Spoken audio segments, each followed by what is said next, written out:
exclusivité. Mais carrément, Sénégal gagné na Qatar.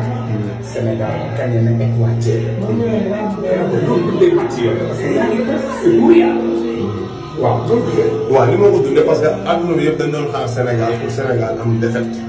te défaitu Sénégal day métti si ñun am na yoo xam ne amaana sax du ñu reer. te ñi koy def pour xeex ay Sénégalais lañ. moo tax ñuy jaayante ak yàlla suñu borom parce que yàlla moo ko doole si àdduna li ñu doon ñaan yàlla may nañu ko.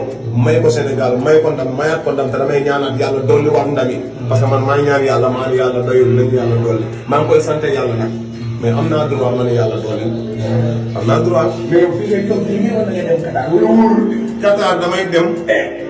damay dem Qatar su ma demee Qatar saafanteeg jour yi yëngal foofu ak lébu ba muy riir xëy duggaat ci jet privé ñëwaat fi Sénégal. waaw wala nga dem Qatar. damay dem Qatar. alors doo woon deux bi. déggoo li ma la wax kaay. 2 bi yaa ngi. 2 bi nga may wax.